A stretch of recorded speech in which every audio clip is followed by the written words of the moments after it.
Hey everybody, so this video is a follow-up video to Is the Bike Industry Scamming You video I made. And in that video, I'll just do a quick rundown. I covered how margins are getting erased on the retailer side. I discussed how patents are coming out of patent, and that's causing a lot of direct-to-consumer companies and smaller bike companies to make a really good product and sell it directly to the consumer for less. And then I also discussed about how inflation and tariffs have raised the price of bikes so significantly. Buyers who typically go to a local bike shop to buy a bike are now trying to save money and buying it online for cheaper. And I also talked about the economic environment, about how interest rates are so high that when you have capital to invest, the bike industry and its low profit margins is not a super great place to invest your money. So all those issues are facing the bike industry at large. This video is going to try to help you make sense of your local bike shop and what issues they are facing. And I'll start off with somewhat of an inflammatory comment. 90% of bike shops are not in business to fix your bike. They are in business to sell you a bike. And I'll kind of get into that. They're not bad people. It's just the way that this industry is set up.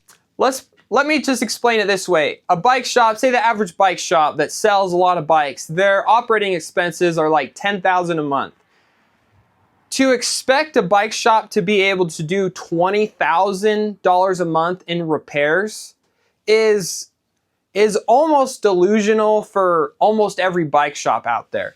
The way they stay in business is they're selling bikes. Just to put it in perspective, my average customer pays me about $200 a year.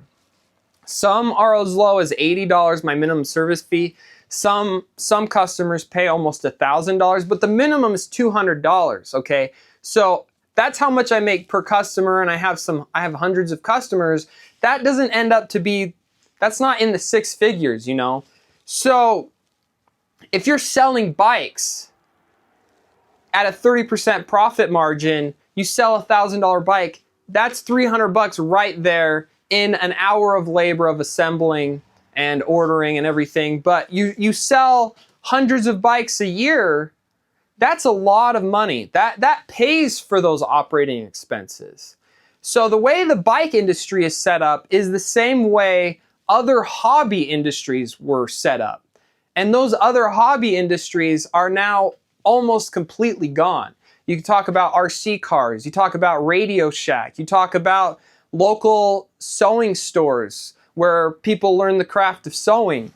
All these hobby shops are gone because the margins got completely eroded. And it's honestly a miracle that the bike industry has been able to save some margins, and the bike shops have outlasted the other hobby shops by like decades at this point. So if you look at the other hobbies, once the prices got cheaper, did people keep doing the hobbies, or have the hobbies gone down in popularity? You know, paintballing, all these things. People are not doing hobbies like they used to.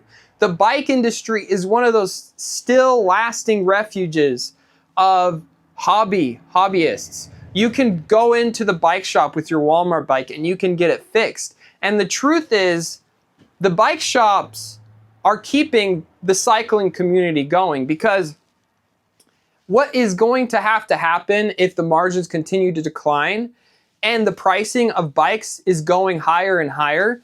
The bike industry is going to have to adapt their pricing structure and their income structure to match that of motorcycle stores like Razors, motorized recreational vehicle stores. So the way those stores make money is off selling you interest loans and charging you a ton of money on service.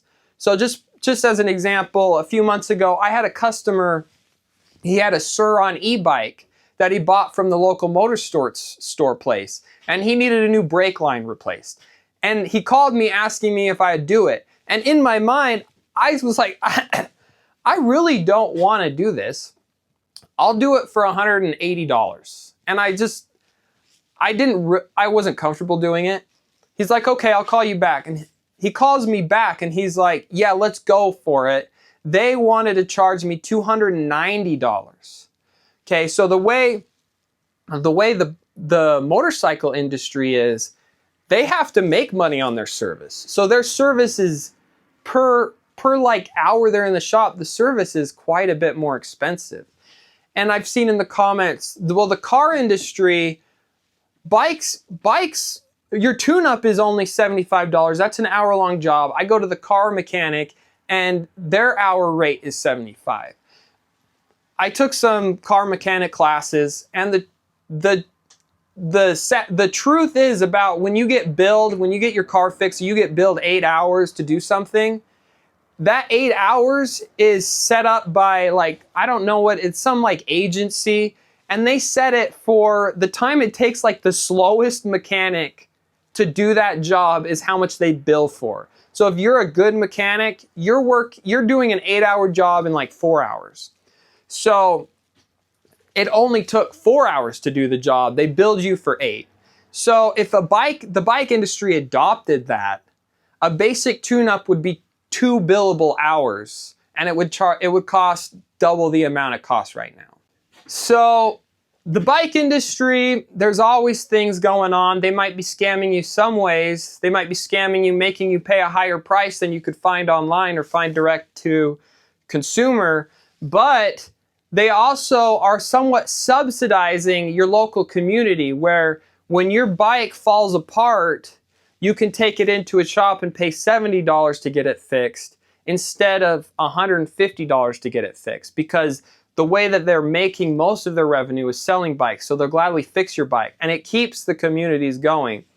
I'd like to think that bicycle riding is so much fun that if the industry changes, there'll be a lot of shops like mine and smaller community-focused shops with lower operating expenses that won't drive up the price of repairs so high that it makes the hobby inaccessible to anyone who isn't making 6 figures. That would be great. But yeah, so the bike industry, you got to think of it as the big companies set up the rules to make the small companies kind of suffer. And your local bike shop who's selling you a Specialized at like a 40% markup isn't really a bad guy. And they're just trying to make a living in the hobby that they love. And this is the way it's set up. So, but as I said in my last video, I don't think that the market's going to continue to work out the way it has worked out for decades. And if these videos turn out to be me just whining and making up nonsense, I'll be glad that that's the case. But yeah, so cycling industry. I love doing this mobile thing. If I ran a regular bike shop, this is the slow season from now till like March, I'd have to just sit in my shop and make these videos. But after I make this video, I'm going to take my bike out for a ride, and I get to hang out with my family more during the slow season. So if you guys are interested in videos about how I run my business, how I set up my business, I could do videos like that. I could also do bike review videos. I don't know. I'm on my 3rd week making videos. I'd love it if you subscribed. I'm at like 940, and I really want to get monetized so I can kind of justify making videos even when I am busy. But yeah, so I'm having fun with this. Let me know your opinions about what I said in the comments, and we'll have a good day, everybody. Well, I'm out of my truck. Here's my chickens. Someone wanted to see them. I wonder if they've made me any eggs. Should I get in the chicken egg selling business? Am I in the wrong industry? Hey, chickens.